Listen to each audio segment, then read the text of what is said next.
Proseguimos entonces estudiando la palabra, estamos estudiando el libro de Hebreos, ¿verdad?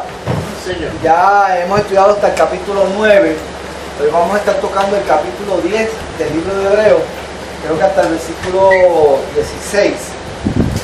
Versículo 16. Y pues como siempre hacemos un pequeño resumen, ¿verdad?, de lo que hemos cubierto hasta ahora. ¿Y qué me puede decir más o menos la secuencia que lleva el autor de este libro, ¿verdad? ¿Cuál es la secuencia que lleva hasta ahora? Y hablar un poquito sobre esa secuencia. Vamos a ver quién me puede dar más o menos la secuencia que lleva el autor hasta ahora. La que hemos mencionado en la... Ajá. Desde el principio del libro, vamos a ver. El capítulo 1 pues nos habla de que Jesús es el heredero de todo, porque así mismo hizo el universo y que el Hijo es superior a los ángeles. ¿Okay? En el capítulo 3, porque en el 2 hubo mucho, Jesús superior a Moisés. Ajá. Y nos habla del reposo del pueblo. Luego nos habla del reposo, ¿verdad? Que el reposo que ofrece Dios es un reposo superior al que les ofrecía Moisés, ¿verdad? O Josué, la tierra prometida, ¿verdad? ¿Qué más?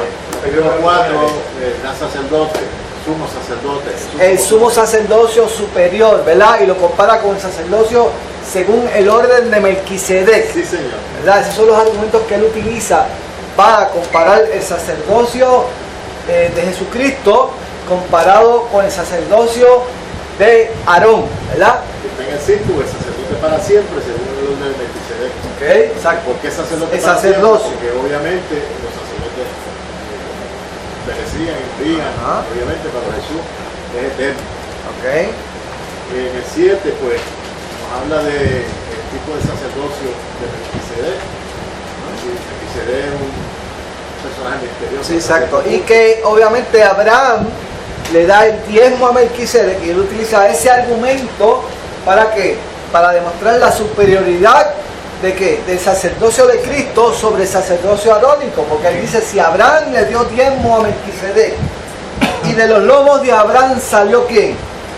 Salió Leví, ¿verdad? Y si Abraham le dio los diezmos a Melquisedec, reconoció, ¿verdad?, que Melquisedec era superior a él, ¿verdad? Pues por lo tanto, el que sale de los lomos de Abraham, que es Leví, ¿verdad?, de la cual sale también Aarón, eventualmente, es que él es el que está reconociendo que Melquisedec, el sacerdocio de Melquisedec es superior al sacerdocio que después se establece a través de Leví, ¿verdad? Por lo tanto, es superior el sacerdocio de Cristo, que según el orden de Melquisedec, por sobre ¿quién? Por sobre el sacerdocio de Aarón, ¿verdad? ¿Qué más entonces? Después que hablo del sacerdocio superior. Pero nos habla como de Jesús como mediador del nuevo pacto. Entonces nos habla de un pacto superior, ¿verdad? ¿Y qué elemento tiene ese nuevo pacto, ¿verdad?, que no tenía el viejo pacto? El nuevo pacto, el elemento que tiene es que somos limpios por la sangre de Jesucristo. ¿Okay? Cuando él va a establecer ese argumento, ¿qué porción bíblica él utiliza para demostrar la superioridad del nuevo pacto por sobre el viejo pacto? ¿Qué texto utiliza él? Hebreos 10, 29. ¿No? Negro, eso no lo copiaste. ¿Ah? ¿Cuál? Ustedes me suben aquí, pero no copié. Ah, Jeremías 31, ¿se acuerdan? Jeremías 31, ¿qué dice Jeremías 31? Vamos a ver, está ahí en el capítulo 8. Está en el capítulo 8, ¿verdad? Cuando él habla del nuevo pacto, comienza diciendo ¿qué? ¿Qué comienza diciendo sobre el nuevo pacto? Y escoge entonces el versículo de Jeremías, habla el texto de Jeremías, para demostrar la superioridad, ¿verdad?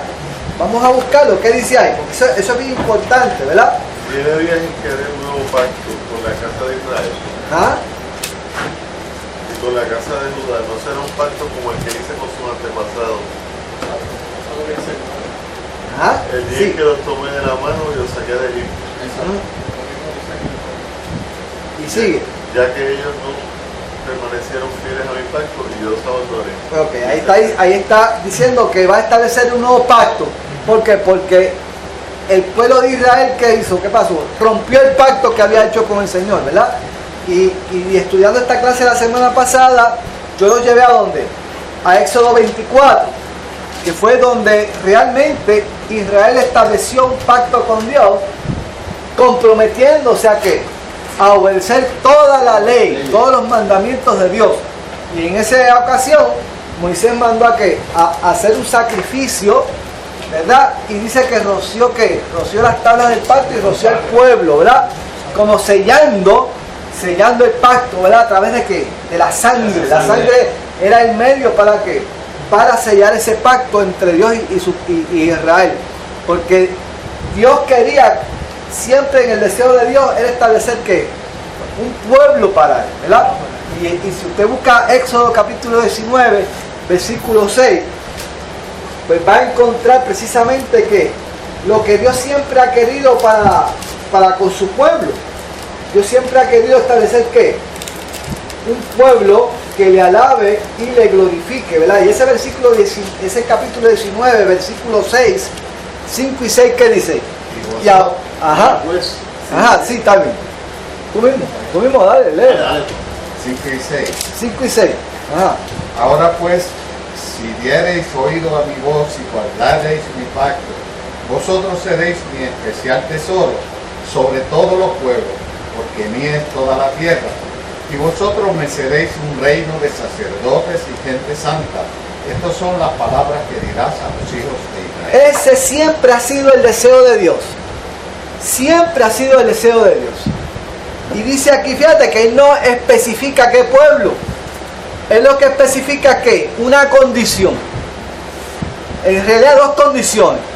¿Cuáles? Si tienes oído a mi voz. Fíjate que esa es la primera condición. Dar oído a la voz de Dios. Sintonizarnos con Él. Eso es lo primero, ¿verdad? Poner nuestra sintonía, nuestra frecuencia a la frecuencia de Dios, ¿verdad? Cuando usted prende el radio, pues usted sintoniza la emisora que usted pues quiere escuchar, ¿verdad?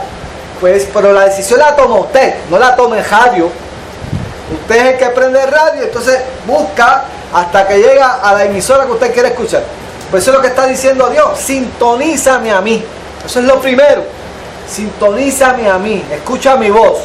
Lo segundo que Él dice, y guardar mi pacto, ¿verdad? O sea, me escuchas y ¿qué? Y guarda las cosas que están en la ley, en esas dos tablas de la ley, ¿verdad? Que está resumido toda mi voluntad. Él dice, si eso ocurre, yo los voy a considerar a ustedes como mi especial tesoro. Oiga, tendrá Dios tesoro.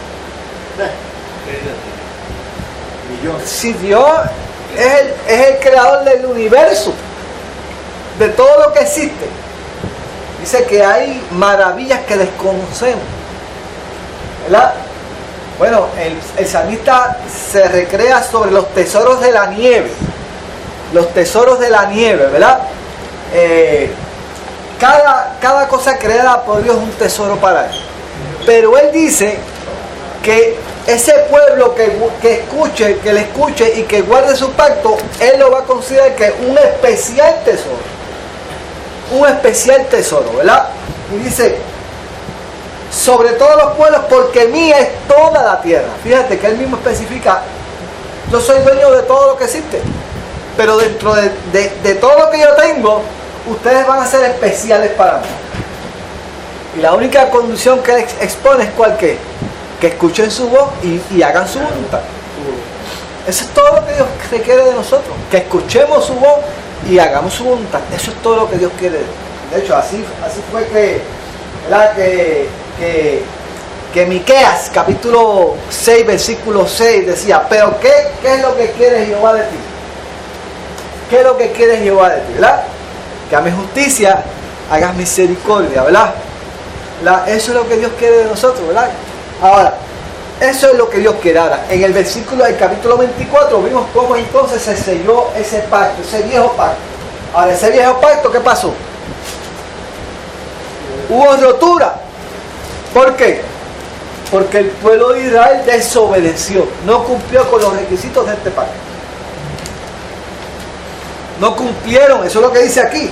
Eso fue lo que leyó nuestro hermano. Dice aquí, no, dice, he aquí vienen días, dice el Señor, que yo voy a establecer con la casa de Israel y la casa de Judá un nuevo pacto.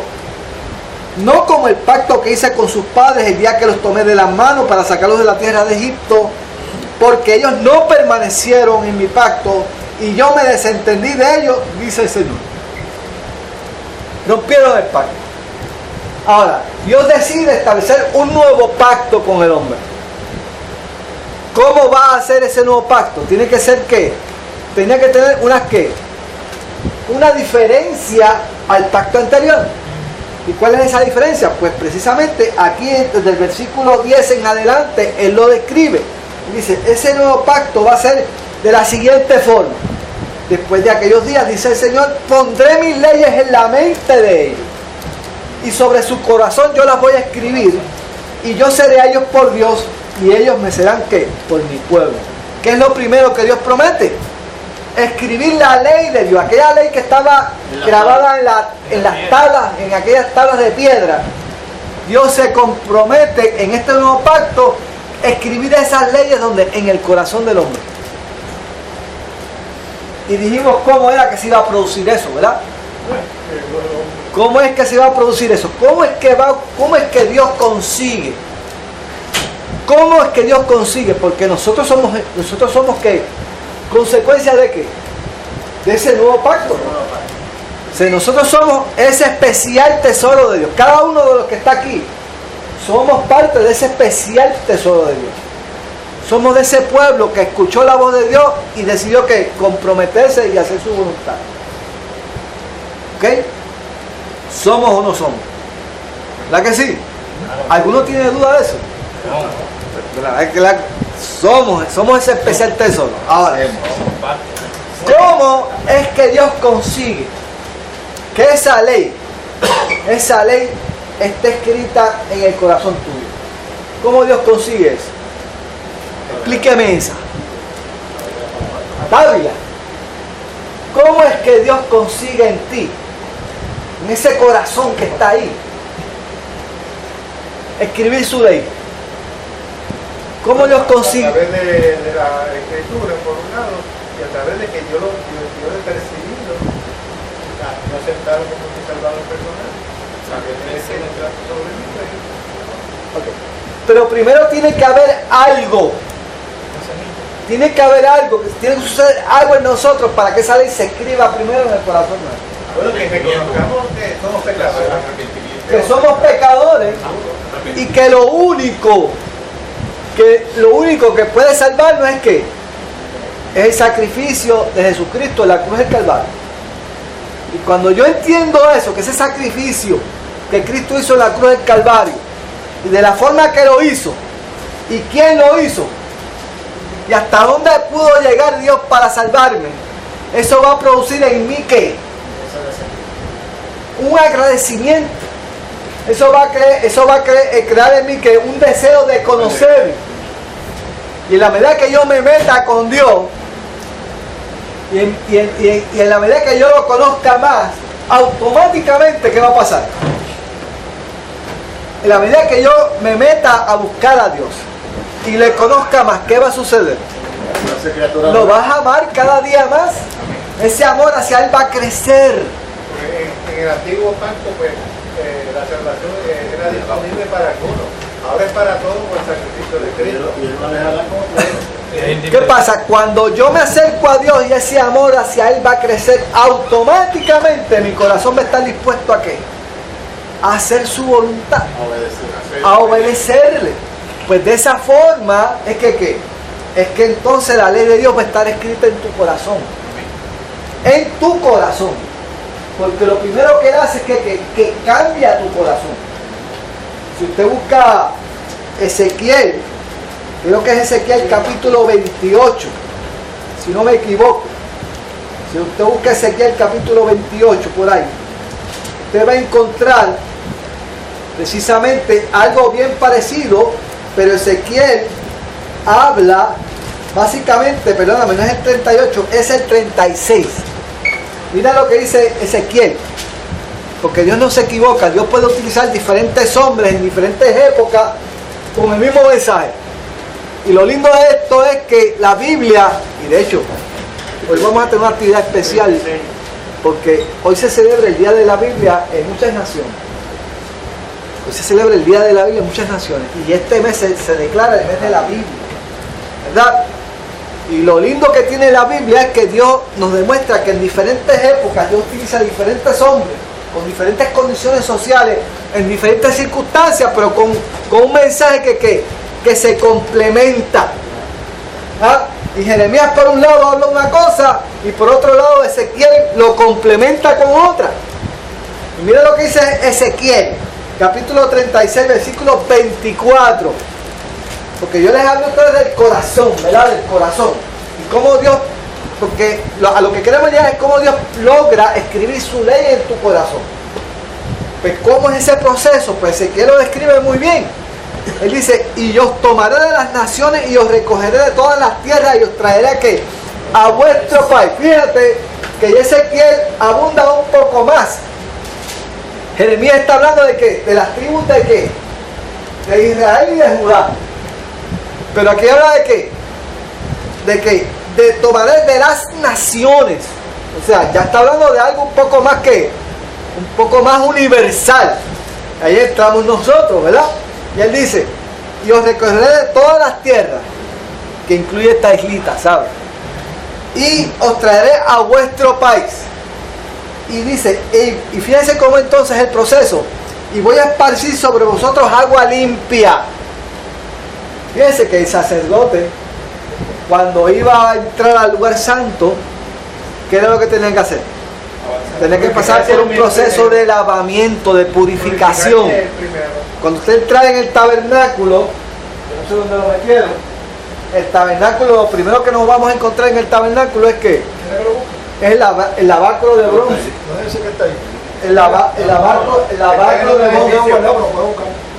El lavacro de bronce. Pues ese siempre tiene que estar adelante, porque usted antes de entrar al lugar santo se tiene que tropezar con eso. No puede entrar al lugar santo, sino que si no hay una purificación, si no hay un lavamiento. Por lo tanto, y hay un cambio de vestido, porque usted no puede entrar como Pedro por su casa, se tiene que cambiar el vestido, ¿verdad? Pues eso es lo que Dios hace con nosotros, ¿verdad? Dice que nos purifica con agua. Dice, y seréis limpiados de todas vuestras inmundicias y de todos vuestros pecados ídolos os limpiaré. Ahora, y dice aquí, y os daré un corazón nuevo. Un corazón nuevo. Y pondré espíritu nuevo dentro de vosotros. O sea, te va a limpiar con agua limpia, te va a purificar con agua limpia, te va a poner el corazón nuevo. ¿Y qué va a hacer? Va a depositar en ti un espíritu nuevo dentro de ti. Y va a quitar el corazón, él dice, y quitaré de vuestra carne el corazón de piedra. Y daré un corazón de carne. Y pondré dentro de vosotros mi espíritu. Y haré que andéis en mis estatutos y guardaréis mis preceptos y los pongas por obra. ¿Sabes?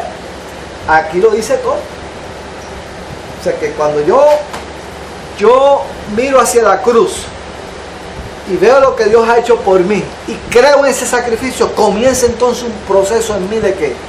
De transformación. Comienza a cambiar el corazón. Comienza el Espíritu a obrar en mi vida.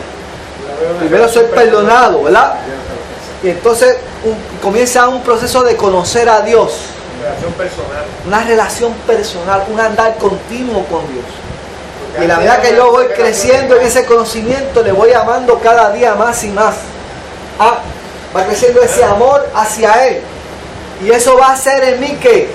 Eso va a crear en mí un compromiso de ¿qué? De obediencia hacia Dios.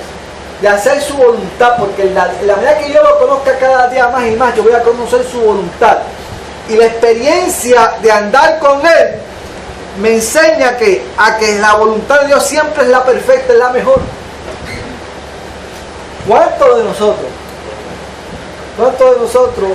cuando usted comienza en el Evangelio, usted no está bien seguro si la voluntad de Dios es la mejor? Usted duda. Y a veces puede tomar decisiones contrarias a la voluntad de Dios, ¿verdad? Y vienen las consecuencias. Pero después cuando usted va caminando un poquito más, dice, pues déjame probar si es verdad. Entonces la mente dice, no es esto, y tú dices, no, pero la otra vez me dio un cocotazo, déjame probar a ver si por acá es mejor. Y usted empieza a probar la voluntad de Dios, entonces se va a dar cuenta, entonces se da cuenta de que, oye, es verdad. y dice, oye, ¿cómo funcionó esto? Yo que creía que era así y de otra forma. Entonces usted comienza a tener experiencia haciendo la voluntad de Dios. Y usted sigue caminando y dándose cuenta que a pesar de que su razonamiento le dice lo otro, usted dice, no, vamos a hacer esto porque esto me ha funcionado. Usted sigue caminando en fe, buscando la voluntad de Dios. Y usted sigue corroborando que esa es la voluntad perfecta, eso es lo que me conviene. Y eso me va comprometiendo. Entonces voy dejando el razonamiento intelectual humano por un lado y sigo haciendo que la voluntad de Dios, porque en mi experiencia personal, ¿verdad? He visto que funciona. Pues así mismo es. Así ocurre, ¿verdad? Dios pone que lo primero que Él dice, voy a hacer un nuevo pacto, voy a poner que esa ley en la mente de ellos. Lo segundo que Él dice, y ninguno enseñará a su prójimo, ni ninguno a su hermano, diciendo, conoce al Señor, porque todos me conocerán, desde el menor hasta el mayor. O sea, en otras palabras, ya yo no voy a depender de alguien, de ese sacerdote, que era el único que tenía acceso al lugar santísimo. A través del sacrificio de Cristo, todos tenemos acceso a ¿dónde? Al lugar santísimo. Ahora yo lo puedo conocer personalmente. Ya no tengo que esperar de año en año. Ahora tengo acceso a su presencia. Y no esperar de año en año, no, porque el único que podía entrar de año en año era el sacerdote. Yo no podía entrar. De año en año para que acá intercediera por para hacértelo. Pero ahora tú puedes entrar de lleno al lugar santísimo. No necesitamos intermediarios. Ya Él abrió la puerta, ya Él abrió el camino. Ya no hay Oiga, para usted llegar al lugar santísimo, lo primero que se encontraba era el altar del holocausto. Luego el lavacro de bronce. Luego el lugar santo donde ninguno de nosotros podía entrar, solamente el sacerdote. Y entonces después estaba el lugar santísimo, que solamente uno, de entre los sacerdotes, solamente uno podía entrar, que era el sumo sacerdote.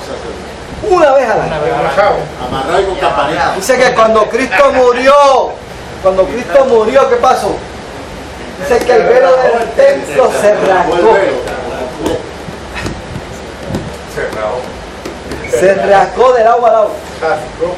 Fíjense qué interesante que se guarda se dice que está por ahí el paño ese donde se secaron la sangre de Jesucristo, el manto de Turín.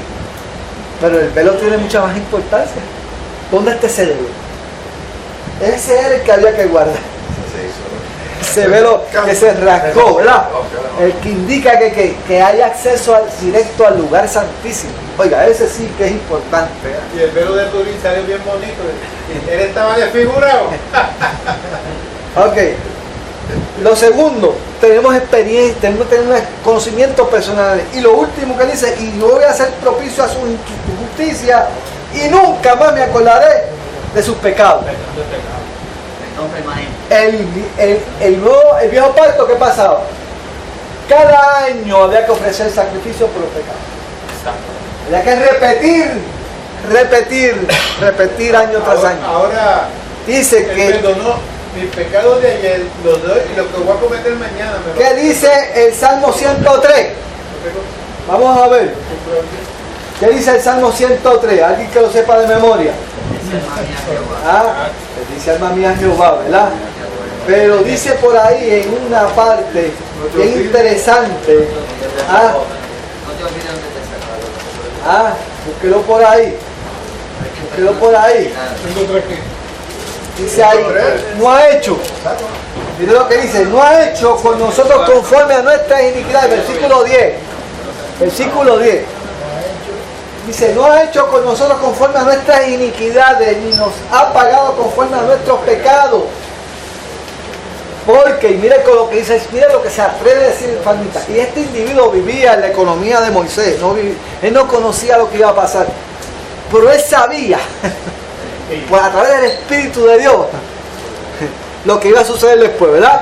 Él dice, porque como la altura de los cielos sobre la tierra engrandeció su misericordia sobre los que le temen, cuanto está lejos el oriente del occidente, hizo alejar de nosotros nuestras rebeliones. O sea, en otras palabras, él está profetizando que va a llegar un momento que nuestros pecados se van a alejar de tal forma desde el oriente hasta donde, hasta el occidente. ¿Dónde está el oriente y dónde está el occidente? Nunca se encuentra. Nunca se encuentra. Por lo tanto, él profetizó precisamente que Dios, en un momento dado, a través del sacrificio de Cristo, Dios nos iba a perdonar y jamás ni nunca se iba a acordar de nuevo de nuestras rebeliones. Esas tres promesas son las promesas que él habla sobre un nuevo pacto, sobre mejores promesas. Esas son las promesas de las cuales él está hablando. Nuevo pacto. Pero hoy no vamos a hablar del nuevo pacto, ya eso lo discutimos la semana pasada. Hoy vamos a hablar de qué? De un mejor sacrificio. Él sigue hablando. Y lo último que él va a hablar es sobre ese mejor sacrificio. En el capítulo 10, vamos a buscar. Vamos a buscar el capítulo 10 ahora. Versículo 1. Versículo 1, vamos a ver.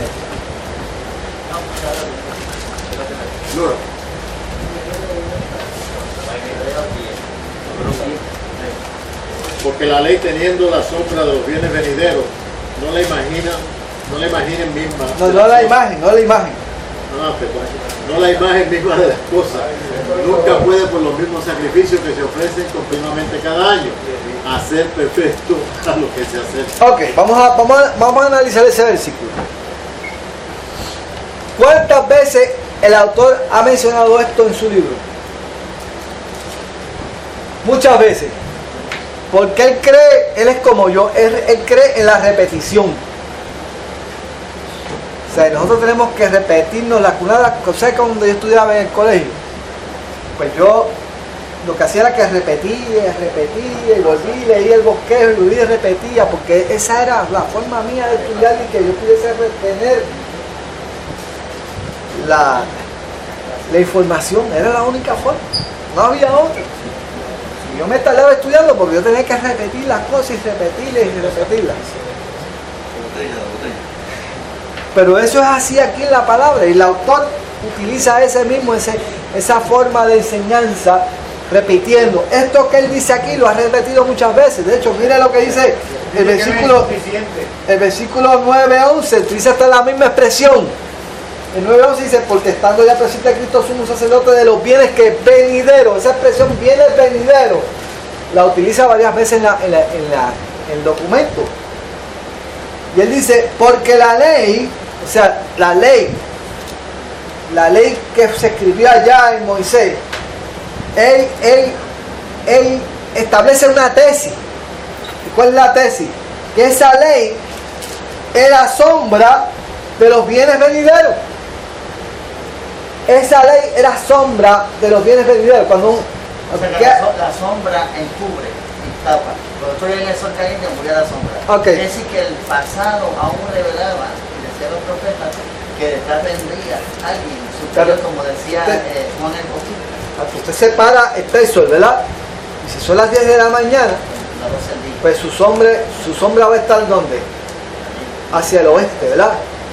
Porque va a estar ahí. Pero si usted ve la sombra no indica la realidad de lo que es una sombra de lo que usted es, que está aquí, pero la sombra es otra cosa. La sombra indica la realidad de su ser, ¿verdad?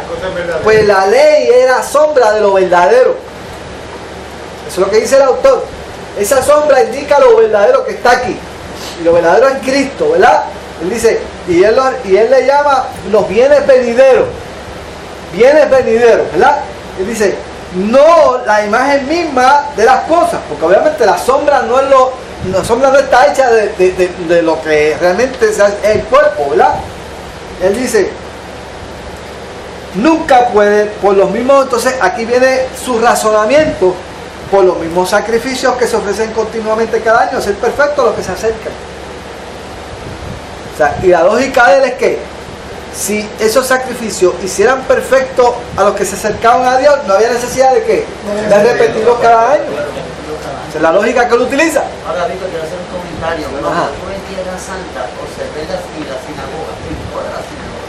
Yo por lo menos me entré, allá al frente estaba la mesita rectangular, la silla, el candelabro, las copitas con el vino y el pan. Porque todavía están esperando al Mesías. Y cuando dice la fruta de los bienes venideros, que se refiere simplemente a Cristo, los judíos todavía están esperando al Mesías. Se le pasó la guagua. Se le pasó la guagua. ¿Quién? Ahora dice, de otra manera, fíjate el razonamiento que utiliza, de otra manera, cesarían de ofrecerse, pues los que tributan este culto, limpios una vez, no tendrían necesidad de que ya más conciencia del pecado. Ese es lo que él utiliza, el razonamiento. Si el sacrificio que ellos estaban ofreciendo en ese momento hubiese sido efectivo, no había necesidad de repetir el sacrificio año tras año. Porque se hubiera limpiado la conciencia de ¿qué? Del oferente. Pero no fue así. No fue así. Ellos iban delante de ese tabernáculo, ofrecían el sacrificio, pero no limpiaba la conciencia. ¿Por qué? Porque ellos sabían que el año que viene tenían que ofrecer otro sacrificio. Pero implica de que fue en vano o hizo algo de trabajo. No, ese sacrificio era efectivo. Ajá. Y hubo gente que estableció una relación con Dios a través de ese proceso. O sea, había la posibilidad de desarrollar una relación íntima con Dios aún a través de ese proceso. Hubo gente que estableció una relación con Dios. ¿Entiendes? Eso no limitaba de que el individuo pudiese establecer una relación íntima con Dios. Y muchos de ellos, los salmistas, ¿cuántos salmistas no escribieron versos de esa relación hermosa que tenían con Dios, verdad? Y aún así entendieron la voluntad de Dios.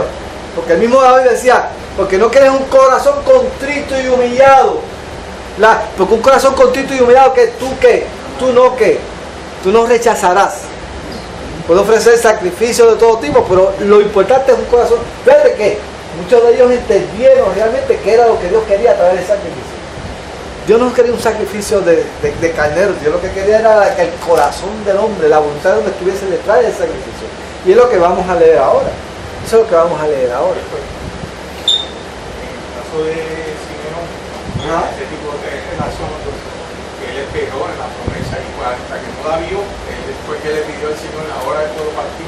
¿Sí? Y ahí se muestra ese tipo de relación. Sí. Que se cumple. Había gente, hombres y mujeres, y la Ana. Habían establecido que una relación íntima con Dios. Ahora, ¿qué dice más adelante? El 3, vamos a ver, ¿quién lo lee? El 3. Pero en estos sacrificios cada año se hace memoria de los pecados, porque la sangre de los toros y de los machos cabríos no pueden quitar los pecados. Exacto. O sea, esa es la lógica del autor. Ese sacrificio no es efectivo. No limpiaba la conciencia. Había que repetirlo año tras año. Ahora, vamos a ver ahora cómo él compara el sacrificio de Cristo con eso. Vamos a ver. El 5, ¿quién lo lee? Tú, Tony, sigue leyendo. Por lo cual, entrando en el mundo, dice, sacrificio y ofrenda no quisiste, mas me preparaste cuerpo. Holocaustos y expiaciones por el pecado no te agradaron. Entonces dije, he aquí que vengo, oh Dios, para hacer tu voluntad, como en el rollo del libro está escrito en mí. Ok.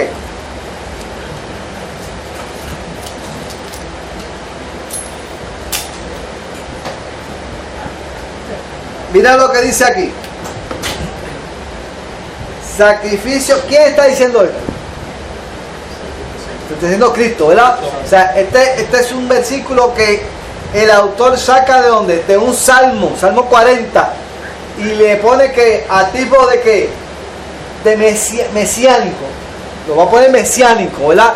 Y él va a decir que lo pone en boca de Jesucristo, ¿verdad? Y él dice, por lo cual, entrando en este mundo, dice, sacrificio y ofrenda no quisiste, mas me preparaste cuerpo, ¿verdad? Holocausto y expiaciones por el pecado no te agradaron. Entonces dije, he aquí vengo, oh Dios, ¿para qué? Para hacer tu voluntad. En otras palabras, ¿qué es lo que Dios quiere? ¿Cuál es el verdadero sacrificio? ¿Cuál es la verdadera adoración? ¿Cuál es la verdadera adoración? Hacer su voluntad. Mire, cuando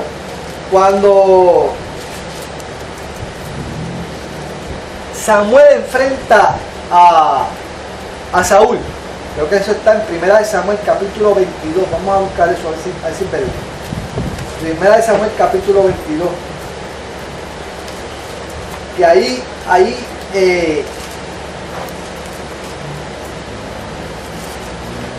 Samuel enfrenta a Saúl.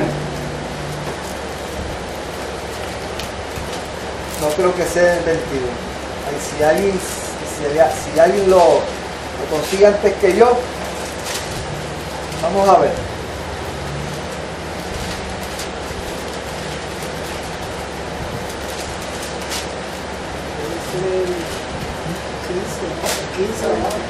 ¿15? Donde él lo dice 22, 15 a 22. Ajá, 15 a 22. ¿Qué dice por ahí, Juan? Y Samuel dijo, se complace Jehová tanto los holocaustos y víctimas como el que obedezca la palabra de Jehová, si es para obedecer mejor que los sacrificios, que prestar atención, que la grosura del carnero. Ahí está claro. Se complace Samuel enfrentando a Saúl. Porque ¿qué pasó? ¿Qué pasó con Saúl? Saúl va a enfrentar un pueblo. Y Samuel le da instrucciones claras a Saúl. ¿Qué le dice? Espérame en donde, en Ramá. Cuando yo llegue. Cuando Saúl va allá y espera por Samuel, Samuel sé qué pasa. Se retrasa un poco. Y la presión del pueblo y la amenaza del ejército invasor hace que Saúl, ¿qué hace Saúl? Ofrece un sacrificio ante Jehová porque no aparece Samuel, ¿verdad? Cuando Samuel lo enfrenta y dice, pero ¿qué has hecho? Locamente has hecho, ¿verdad? Y entonces dice, no, yo sacrifiqué, pero ¿qué dice? Se complace Jehová tanto en los holocaustos y víctimas como en que se obedezca a las palabras de Jehová. O sea, no es que tú sacrifiques, es que tú obedezcas la palabra de Dios. Ese es el verdadero sacrificio, ¿verdad? Por lo tanto, ciertamente el obedecer es mejor que los sacrificios. Dice, y el prestar atención que la grosura de los ¿qué? De los carneros. Ahora, fíjate qué interesante. Fíjate qué interesante. Jesús va adelante. Dice, me vas a preparar cuerpo para mí. Yo voy a hacer ¿qué? Yo voy a hacer ¿qué? Tu voluntad. Yo voy a hacer tu voluntad. Yo voy a hacer ese sacrificio. Y cuando usted lee Filipenses capítulo 2, ¿qué dice Pablo a los filipenses? Haya pues en vosotros ese mismo sentir que hubo también donde en Cristo. O sea, en otras palabras, ¿qué es lo que Dios tiene de nosotros? Obediencia. Que hagamos la voluntad de Dios. Eso es lo que quiere, que nosotros, o sea, cuando Cristo murió en la cruz del Calvario, cumplió dos propósitos. Cuando Cristo murió en la cruz del Calvario, cumplió dos propósitos. ¿Cuál es el más importante de todos? ¿Cuál es el más importante de todos? El cumplimiento, la obediencia. El perdón de nosotros. Derramó el sacrificio ¿verdad? Derramó su sangre para que tú y yo que fuésemos que perdonados. Ese es el propósito primordial. Pero a la vez, ¿qué pasó? Nos enseñó a qué? A hacer la voluntad de Dios. La voluntad de Dios por encima de todo. Él mismo le pidió, pasa de mí esta copa, pero no como yo, sino como tú. Eso es lo que Dios quiere.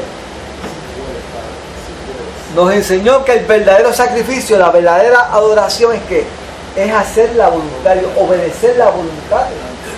Por eso es que Pablo en el capítulo 12, versículo 1 de Romanos, ¿qué dice? ¿Qué dice Pablo?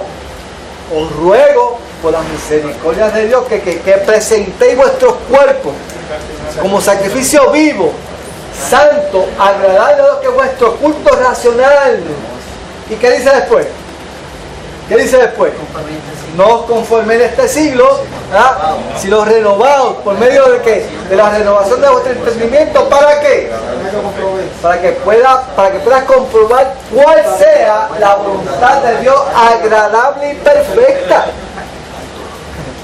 Para que puedas comprobar cuál es la voluntad de Dios agradable y perfecta. Y para que yo quiero comprobarla, la compruebo con. ¿Cómo yo compruebo algo? Pues experimentándola, llevándola a cabo en mi vida. Por eso dice, entonces es aquí que vengo, Dios, a que para hacer tu voluntad. ¿Qué es lo que Dios siempre ha querido de nosotros? Que escuchemos su voz y obedezcamos sus mandamientos. Tan simple como es.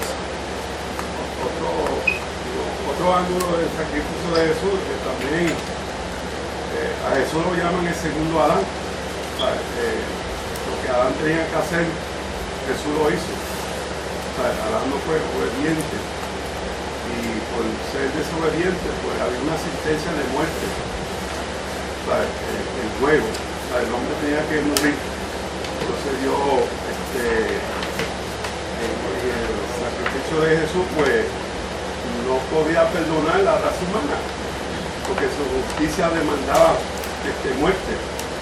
Es como un juez que tú vas y hay un delincuente bien cruel y el juez lo condena, pues tú vas a decir que el juez es más delincuente que él, porque tú demandas que ese juez haga la justicia.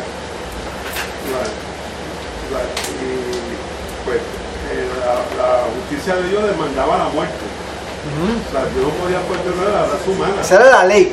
Esa era la ley. Tenía que morir una persona. Había que derramar sangre. Y eso fue Jesucristo. Pagó ese precio. Por eso tuvo que morir. Y a través de ese sacrificio, cuando dice que los animales no pueden quitar el pecado, pues los animales pues no obedecen. Son animales. Los animales eran meros sustitutos del hombre. Jesús, pues la palabra dice que él, en hebreo también dice, tu trono Dios por los siglos de los siglos, es tu justicia, amarte más la justicia y aborreciste la maldad. O sea, que Jesús fue obediente a Dios porque amó a Dios. Y fue una ofrenda voluntaria, no fue como los animales, que los animales eran casi obligados al sacrificio. Cristo fue una ofrenda voluntaria. Y eso es lo que hace que ahí es que constituye la perfección del sacrificio, la perfección de la ofrenda, ¿verdad? También dice que es como cuerpo, la palabra dice que a ver si me acuerdo de este versículo, que él se hizo en semejanza de carne del pecado y por causa del pecado condenó el pecado en su carne, en el cuerpo. O sea, el pecado fue condenado. O sea, por eso nosotros a través de esto hemos libertado de ese pecado. Porque él tuvo un cuerpo igual que nosotros, pero nunca pecó. O sea, fue tentado igual que nosotros, pero nunca pecó. Correcto. Amar al Padre. Dice la Biblia que siendo Dios no fue ocasión para él aferrarse a eso. Así. Escatimó el ser igual como sabemos que en los humanos hay ciertas sectas que se inmolan, se sacrifican, pero no son Dios. No. Es la gran diferencia. No, porque la ofrenda tenía que ser que, fíjate que el cordero tenía que ser el cordero de 3 años, y sin qué, y sin defecto alguno. No podía tener ningún tipo de defecto. Y de hecho, el sacerdote tampoco podía tener ningún tipo de defecto, porque el sacerdote tenía que ser que no podía ser un hombre que tuviese algún defecto físico, ni emocional y psicológico. Tenía que ser un hombre que lo más perfecto posible. Pero aún con eso, no cumplían con los requisitos. Con los requisitos. O sea, la única ofrenda perfecta, el único sacrificio fue el de Jesucristo, que era que un cordero sin mancha, sin pecado. ¿Verdad? Y por eso es que nosotros podemos confiar en esa justicia, ¿verdad? Es que la naturaleza divina de él, o sea, no solamente era, Jesucristo era Dios hecho hombre. O sea, ningún hombre podía pagar el precio, tenía que ser Dios. O sea, y Jesús siempre existía antes de todas las cosas. O sea, ningún ser santo, puro, siempre existía. Y él, el único que podía hacerlo era él. Es que precisamente cuando el hombre entiende eso, entonces comienza a decir, a lo que puede llegar Dios. Por eso es que el versículo de Juan 3 dice, es tan impactante. Dice, porque de tal manera, o sea, ¿hasta dónde estuvo dispuesto Dios para alcanzar al hombre? Y dice uno que en un salmo que dice que ¿cómo es? Que el castigo de nuestra paz fue sobre él. Eso fue a lo que era 53, o sea, ¿hasta dónde? ¿Verdad? ¿Hasta dónde estuvo dispuesto Dios a llegar para poderle alcanzar a su criatura? Sí, cuando nosotros logramos internalizar eso en nuestra mente y lo llevamos al corazón, la única respuesta es que es una adoración, es una postración delante de Dios. O sea, y en ese sentido es cuando Él dice, y voy a escribir mi ley en su corazón. Porque entonces esa ley vamos a amar esa ley. Por eso es que cuando usted lee el Salmo 119, el salmista, ese es un salmo maravilloso, ¿sabes? Porque él dice, ¿cuánto amo yo a tu ley? ¿Cuánto yo amo tu ley? ¿Por qué? La amaba porque sabía, era un hombre agradecido de Dios, sabía que había recibido beneficios de parte de Dios. ¿Entiendes? Y eso hacía que amara su ley, porque sabía que esa ley era buena. Pues eso mismo pasa cuando nosotros realmente realizamos, o sea, hasta dónde Dios fue capaz para alcanzarnos a nosotros. Dice Pablo que aún siendo ¿qué? Enemigos, pecadores, Cristo murió por nosotros. Imagínate, o sea, y cuando yo entiendo eso, o sea, por eso es que Pablo en el capítulo 3 de Efesios, él dice, porque mira, él dice, para que conozca el amor de Dios que dice que para que conozca la altura, la anchura, la profundidad del amor de Cristo. O sea, porque es que no tiene límites. Hay otro ángulo que en mi opinión, el ángulo que tiene que compartir conmigo, que es, ¿sabes? Que Dios, ahí te demuestra que el mal no sale de Dios, porque si el mal saliera, ¿sabes? Cuando Dios crea todos los ángeles, y este ángel quiere ser como Dios, ¿sabes? ¿De dónde salió ese mal? ¿Sabes? Mucha gente dice que como Dios creó a Lucifer, pues el mal tendría que también salir de Dios, ¿sabes? Y si fuera así, pues entonces no había motivo de que Dios pagara el precio, ¿sabes? Condenando el mal, porque si fuera así, pues el mal pudiera salir de Dios. O sea, que demuestra que el mal no es la naturaleza de Dios. ¿No? O sea, Dios condena el mal porque eso es su naturaleza. Él dice, yo tengo pensamientos de bien y no de mal. Y precisamente de Dios no puede salir el mal porque Dios es santo. Y a veces no entendemos el concepto de santidad de Dios. Por eso dice Romanos 12:21, no seas vencido de lo malo, sino sea, el concepto de santidad de Dios, cuando hablamos de santidad, creemos de separación, de algo que no podemos alcanzar. Y siempre hablamos de santidad y creemos que eso, mire, ser santo es ser puro, sin mancha, o sea, sin pecado, sin maldad. Y Dios es santo. Y si Dios es santo, no puede haber nada oscuro, nada. ¿Entiendes? O sea, por eso es que dice, ser santo, porque yo soy santo. ¿Cómo el hombre logra? Si Dios le pide al hombre ser santo, ¿te pedirá Dios algo que tú no puedas realizar? ¿Entiendes? Ahora, esa santidad la logramos que a través de del sacrificio de Cristo de la cruz del Calvario. Y eso es lo que vamos a ver ahora. Mira lo que dice el versículo 10. Alguien que me lee el versículo 10. El 10. Vamos a ver. Lo lee y lo discute. Porque primero hablamos, acuérdense, porque es importante, dice, entonces dije, he aquí vengo, oh Dios, para hacer tu voluntad. Oiga, y en ese caso la voluntad de Dios no era muy fácil de realizarla, ¿sabes? ¿Qué conllevaba la voluntad de Dios ahí? ¿Qué conllevaba esa voluntad? ¿Cuál era la voluntad de Dios ahí? El sacrificio, la muerte de la cruz del Calvario, despojarse de su gloria, tomar forma de siervo, y siendo siervo que hecho semejante a los hombres y haciéndose obediente hasta la muerte, y no cualquier muerte, muerte de cruz, no es cualquier muerte, era muerte de cruz, la más escandalosa de todas. La más escandalosa de todas. La muerte de cruz. Pero esa era la voluntad de Dios.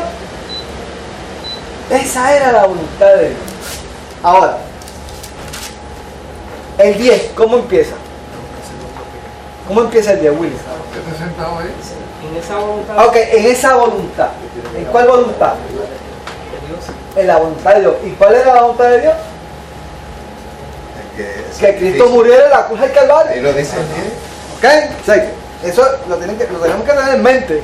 En esa voluntad, en la voluntad de Dios, que quiso que Cristo se sacrificara en la cruz del Calvario. En esa voluntad, dice aquí, ¿qué dice? William, ¿qué dice ahí? En esa voluntad somos santificados mediante la ofrenda del cuerpo de Jesucristo, hecha una vez para siempre. Ok, ya no es la sangre de los corderos, ahora es la voluntad de Dios que quiso que Cristo muriera en una cruz. En esa voluntad dice, somos santificados mediante la ofrenda del cuerpo de Jesucristo, hecha una vez y para siempre.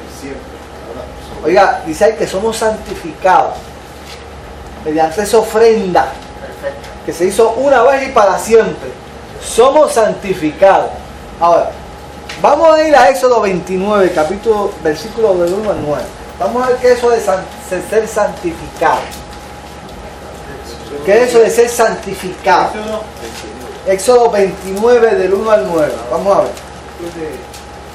¿Qué quiere decir eso de ser santificado? Éxodo 29, vamos a ver. Del 1 al 9. Leo. Esto es lo que les harás para consagrarlos, para que sean mis sacerdotes.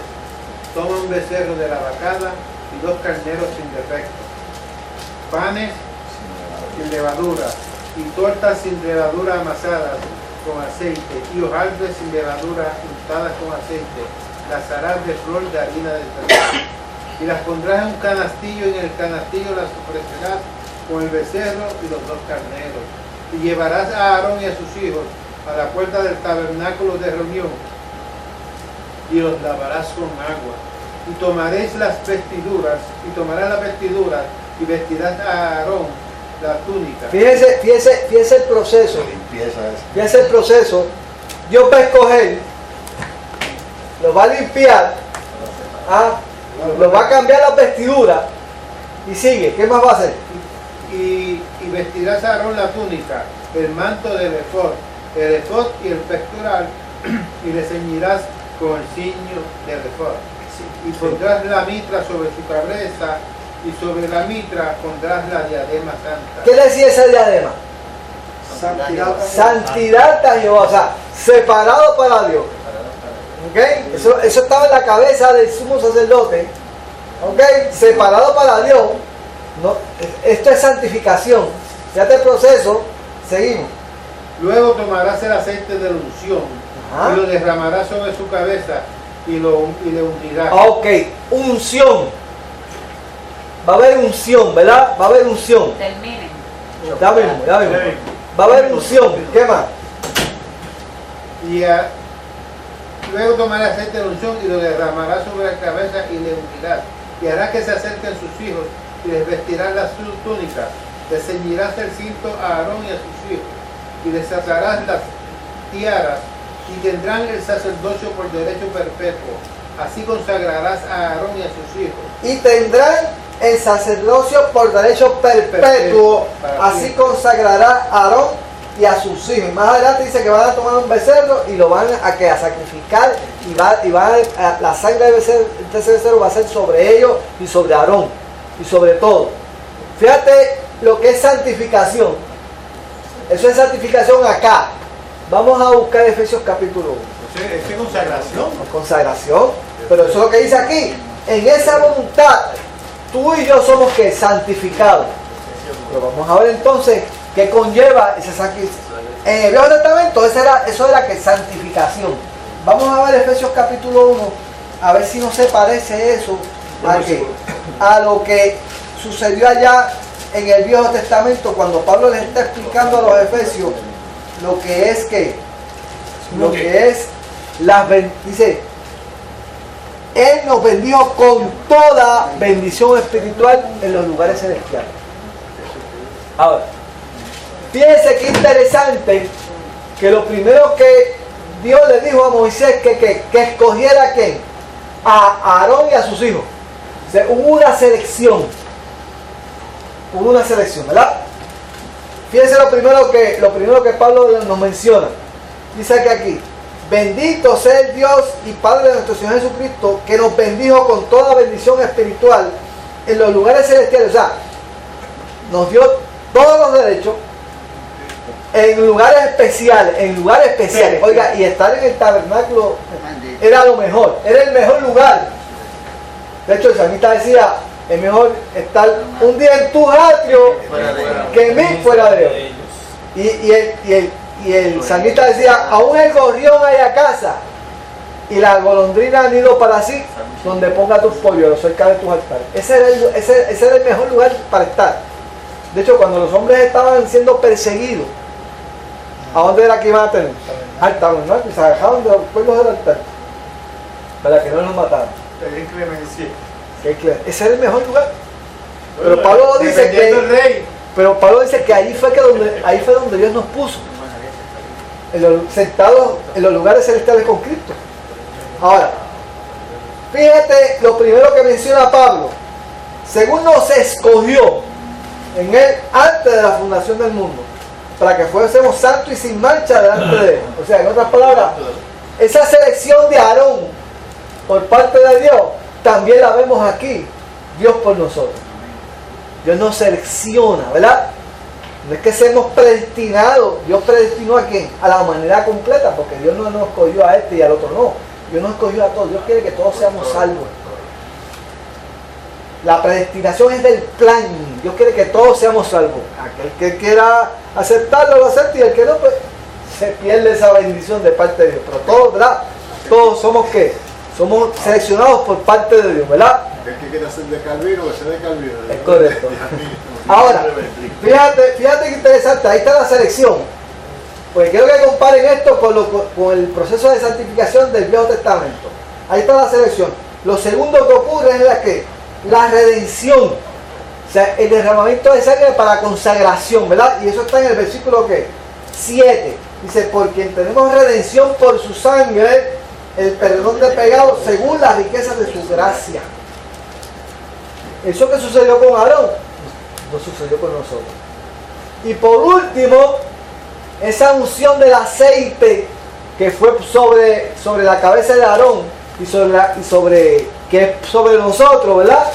Está donde en el versículo 13, donde dice: en él también vosotros, habiendo oído la palabra de verdad, el evangelio de vuestra salvación, y habiendo creído en él, fuisteis que sellados con el Espíritu Santo de la promesa, que él las arras de nuestra herencia hasta la redención de la posesión adquirida para la alabanza de su gloria. O sea, esto es santificación. Esto quiere decir que cuando compro un animalito, le compro el collar y lo identifico, está sellado. Es tuyo, es tuyo. Pues eso es lo que Dios ha hecho con nosotros. Y si hay un pancholán, un vecino por allí, si el sello del otro,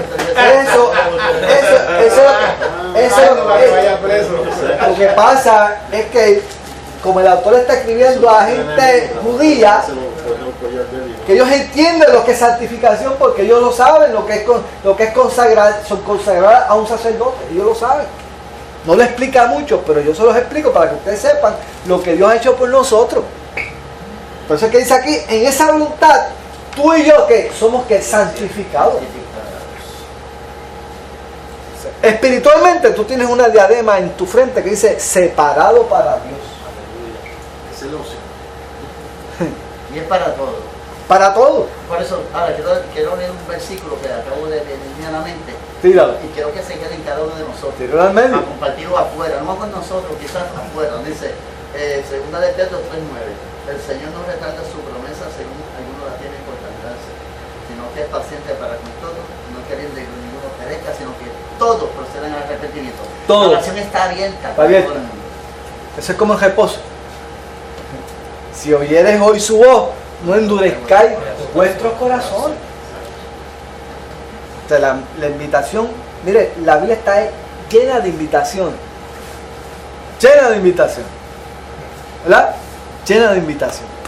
Ahora, en esa voluntad tú y yo somos que santificados. Eso es lo que Dios ha hecho por ti. Eso es lo que Dios ha hecho por ti, ¿verdad? Ahora, el 11, ¿qué dice? ¿Qué dice el 11? Vamos a ver. Domingo Misla.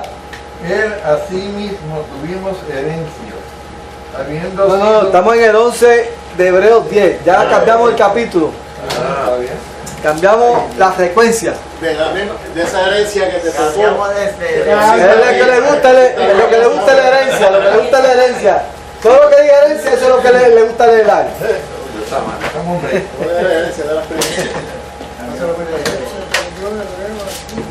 Tiene que leer.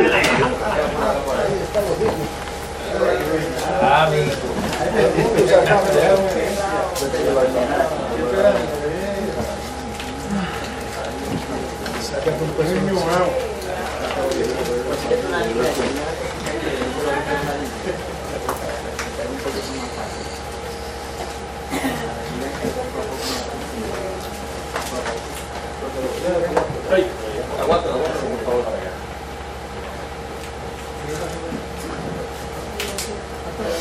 Qué buen libro ese de... Sigue empezando hasta que llegue.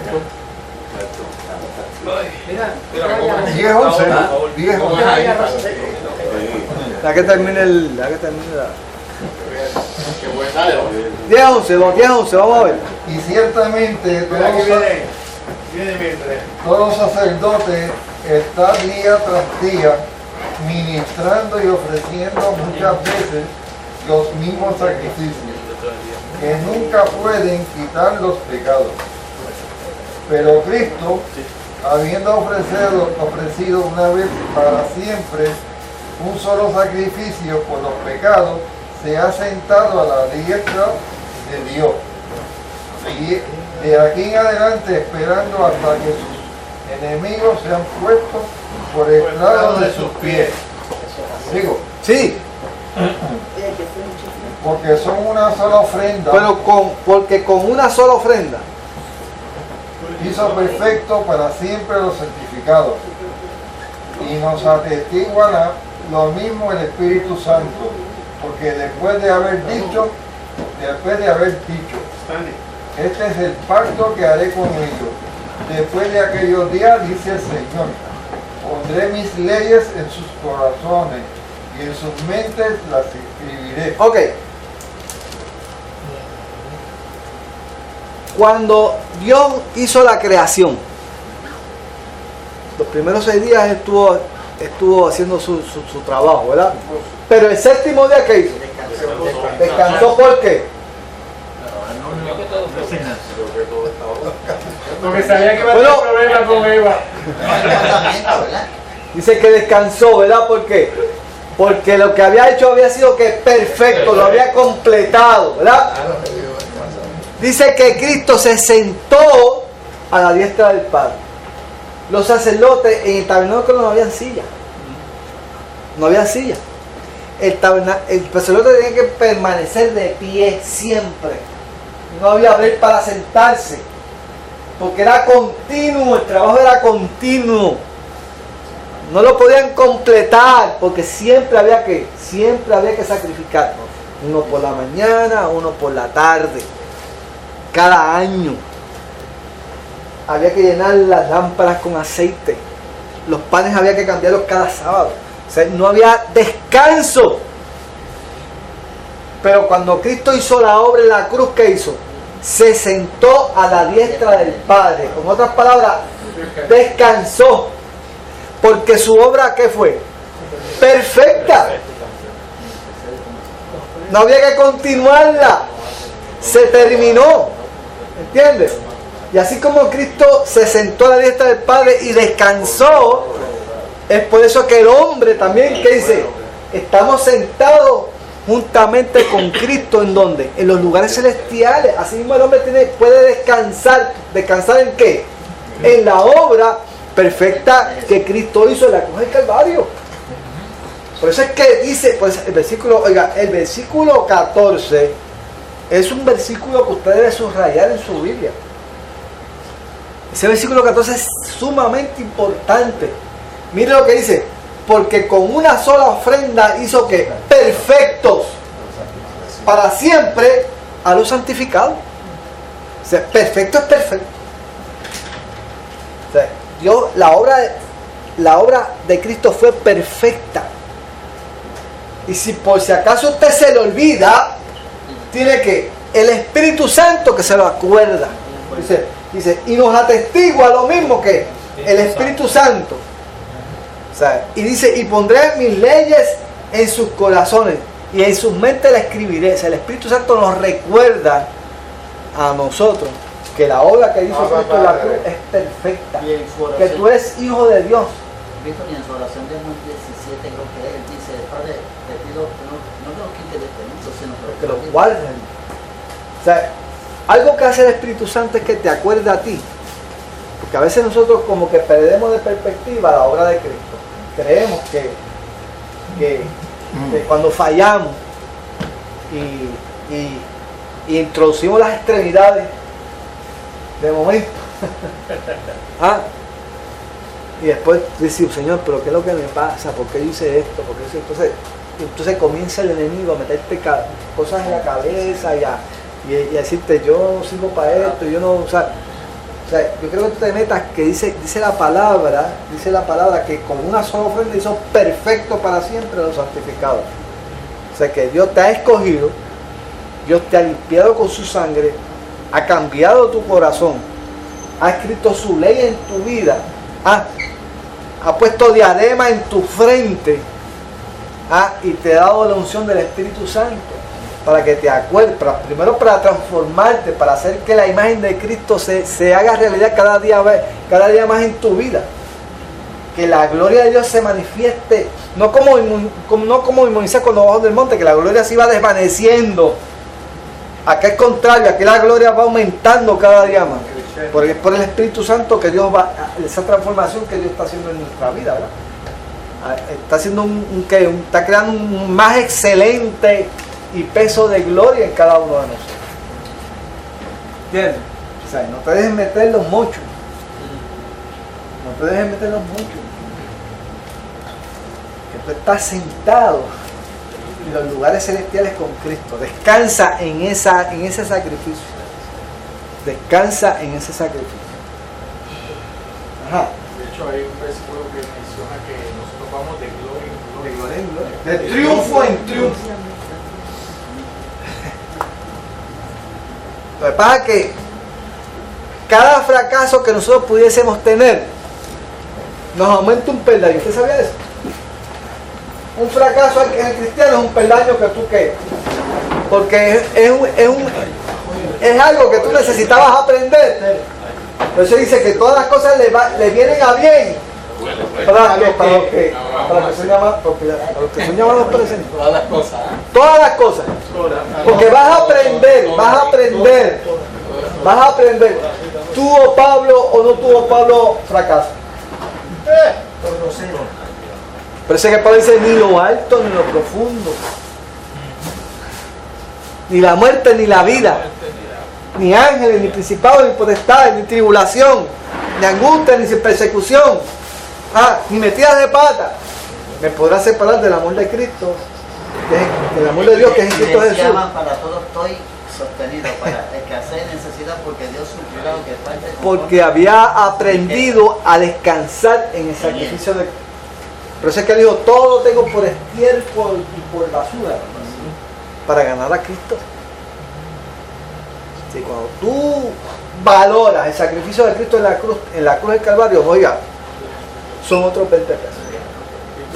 Tú vas a comenzar a vivir una vida firme, o sea, firme en el Señor. ¿Sabes que me estaba preocupado? No, quería mencionar que hay un proceso de crecimiento y de madurez. No, ese es el caminar. Ese es precisamente la búsqueda de la voluntad, de comprobar la buena voluntad de Dios que es agradable y perfecta. O sea, ese caminar, ese crecimiento es precisamente eso, es renovarnos en el espíritu de nuestra mente. Por eso muchas veces nos menciona que tenemos que dejar la leche espiritual. No nos podemos quedar en la orilla, tenemos que meternos al mar, zambuirnos en el mar. Mira, hermano, estaba recordando yo que yo me crié en la iglesia pentecostal y en Cuarita, y mis padres eran de hecho maestros de escuela dominical, y toda esa palabra que yo escuchaba de niño y demás pues se metió ahí, y yo me aparté de la universidad. Y cuando vinieron las peores crisis de frustración por los exámenes, uno se deprime, demás, esa palabra que está escrita en el corazón y en la mente aflora y te da consuelo a pesar de que estés apartado y pasando por el fuego. Y esa es la misma que te trae, porque el Espíritu siempre te dice que tú estás ahí. Esa palabra es... Esa es la escritura del corazón y la mente. Que esa palabra no es una palabra condenadora, es una palabra de misericordia, de gracia. Y eso es lo que a veces no entendemos. Dios hizo un sacrificio tan perfecto que Él no nos mira a nosotros en nuestra humanidad, Él nos mira en Cristo mismo. Dios nos mira en Cristo. ¿Entiendes? Cuando nos mira en Cristo, pues es el sacrificio de Él en nosotros. Eso es lo que realmente hace que el hombre se comprometa con Dios. El amor que Dios ha tenido por él primero. Dios nos amó primero. Y cuando nosotros realizamos eso, entonces la cosa es otra cosa. Bueno, pues entonces vamos a orar para. Hay que engañarse, eso huele, nos tiene locos. Eso huele.